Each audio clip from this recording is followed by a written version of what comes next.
It's a funny thing that so many people keep saying these games are all clones of Genshin Impact when Genshin Impact is a clone of Zelda. Leave it to the mobile game market to have a clone of a clone of a clone. At this point, I would say that there's 3 big Zelda clones. You got Genshin Impact, which is just so wildly successful that people still think it's good. Tower of Fantasy, which has a lot of mechanics that are better than Genshin Impact with a whole lot more jank. And the latest clone is Wuthering Waves. I'm gonna be honest with you guys, Wuthering Waves has a lot more going for it than Genshin Impact does. Like, as far as this type of mobile slop game is concerned, the gameplay is a lot tighter and the combat is 10 times better. So why do people feel so mixed about Wuthering Waves? Well, because it needs more time to cook. Frankly speaking, there's just not enough content in this game right now to keep you invested. But assuming you've played games like Genshin and even Tower of Fantasy, I wanted to give you guys the highlights of what stood out to me. First of all, the combat is a lot more dynamic. You're not just waiting for your ultimate animation all the time. You've got perfect counters, perfect dodges, and even an ability to parry enemies during certain attack windows. Even the basic gameplay of gliding and climbing is significantly better. Rather than slowly climbing up walls, you actually just run up them. Generally speaking, mobility in this game just feels very, very fluent. The big standout for me, though, is this whole kind of Pokemon catch them all system. Basically, when you defeat an enemy, there's a chance that it'll end up dropping an echo. This both acts as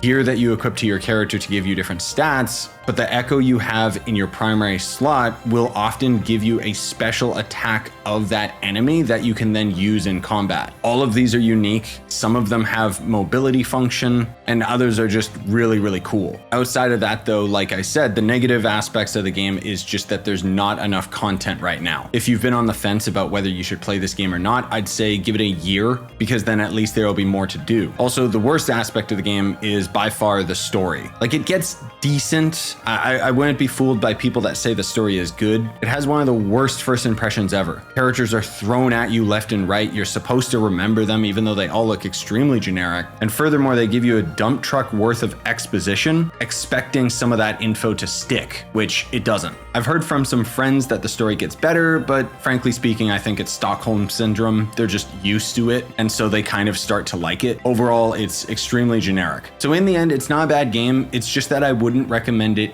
yet.